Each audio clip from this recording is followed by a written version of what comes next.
¿Hay diferencias entre creyentes y discípulos?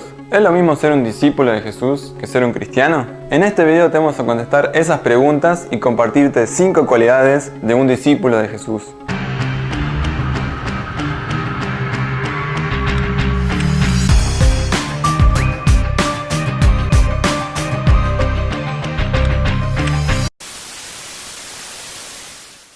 Hola, soy un seguidor de Jesucristo y parte del equipo de Cómo Vivir por Fe. En unos momentos te voy a dar 5 cualidades indispensables de un discípulo de Jesús. Pero primero, hablemos de qué es un discípulo. Muchas personas creen que hay una diferencia entre un creyente y un discípulo. Que ser cristiano y ser un discípulo de Jesús son 2 categorías diferentes, pero la Biblia no lo enseña así. Es más, en el libro de los Hechos vemos que fueron los discípulos los que recibieron el nombre de cristianos. Es decir, discípulos y cristianos son lo mismo. Somos todos llamados a ser discípulos de Jesús. Así que si no te interesa ser discípulo de Jesús, es que no sos ni cristiano ni creyente. Por si no lo viste, acá te ponemos un link a un video que subimos que habla sobre falsos maestros y profetas que enseñan a la gente lo que quieren escuchar en vez de enseñar el discipulado de Jesús. No es una sorpresa que los engañadores sean tan populares, ya que son pocos los que verdaderamente quieren ser discípulos de Jesús. Entonces, ¿cuáles son las características de un verdadero cristiano? Son muchas, pero veamos 5 cualidades necesarias para cualquiera que dice ser seguidor de Jesucristo. Número 1. Obedecer a las enseñanzas de Jesús. Jesús dijo: vayan y hagan discípulos de todas las naciones, enseñándoles a obedecer todo lo que les he mandado. Un cristiano es alguien que sigue a Cristo y toma a Jesús como Señor de su vida. Justamente por eso está escrito que el que dice que conoce a Jesús, pero no lo obedece, es un mentiroso. Jesús mismo pregunta: ¿por qué me llaman Señor, Señor y no hacen lo que yo les digo? Cualquiera que dice ser cristiano, pero no quiere vivir conforme a las enseñanzas de Jesús, se está engañando a sí mismo. Número 2. Permanecer en las enseñanzas de Jesús.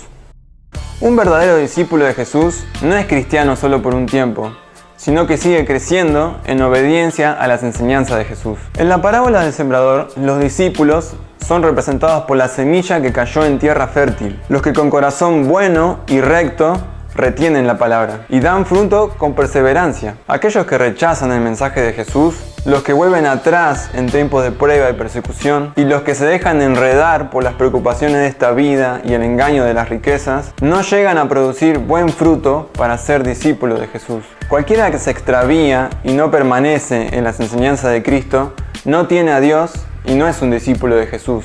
Es así de claro. Número 3. Renunciar a todo lo que posees.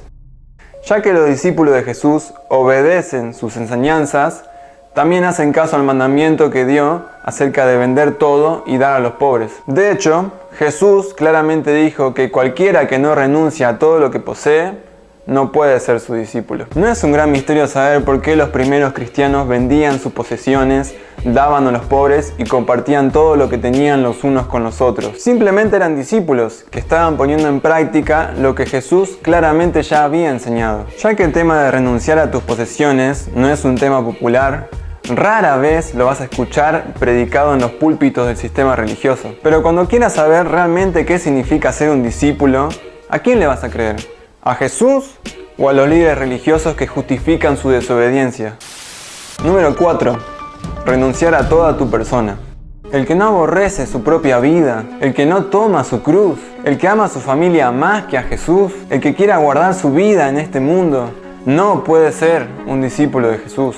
Esa es la enseñanza clara de Cristo. ¿Acaso vamos a cambiar las reglas si no nos gusta? ¿O vamos a obedecerlo y descubrir la gran bendición de seguir a Jesús? Un discípulo aprende a crucificar sus propios planes y deseos y entregar su voluntad a Dios. Buscamos tener el mismo sentir de Cristo, que dejó todo y nos mostró el camino a la obediencia. Jesús dice: el que ama su vida, la perderá, y el que decida aborrecer su vida en este mundo, la guardará para vida eterna. Todo aquel que haya dejado casa, o hermanos, o hermanas, o padre, o madre, o mujer, o hijos, o tierras, por causa de Jesús y del Evangelio, recibirá 100 veces más ahora en este tiempo, casas, hermanos, hermanas, madres, hijos y tierras, con persecuciones, y en el siglo venidero, la vida eterna. ¡Qué gran promesa! Dios tiene algo mucho mejor que todas las cosas a las que nos estamos aferrando ahora. ¿No es tiempo de soltarlo todo y verdaderamente confiar en Él?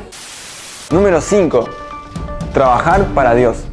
Cuando Jesús llamó a sus primeros discípulos, ellos dejaron todo y empezaron a trabajar para Dios. Pero no podemos trabajar para Dios si estamos ocupados trabajando por cosas materiales. O servimos a Dios o servimos a las riquezas, pero no vamos a poder servir a los dos. Jesús nos ha dejado una gran misión: ir y predicar el Evangelio a toda criatura, predicar el arrepentimiento y el perdón de pecados en su nombre, hacer discípulos de todas las naciones. Solo aquellos que son discípulos de Jesús pueden hacer esta tarea con integridad y fidelidad. La mies es mucha y los obreros son pocos, muy pocos. Muchos son llamados, pero pocos los escogidos, porque a la mayoría no le interesa el discipulado de Jesús. Pero vos, ¿qué decís? ¿Estás dispuesto a dejar todo en obediencia a Cristo y empezar a trabajar para Dios? Si es así, nos encantaría conocerte, porque somos una pequeña comunidad de discípulos y estamos formando vínculos con personas que quieren seguir a Jesús de forma sincera mientras tengamos tanta oportunidad de hacerlo. No desperdiciemos más el tiempo precioso que tenemos. Recordá, el amor se regocija en la verdad.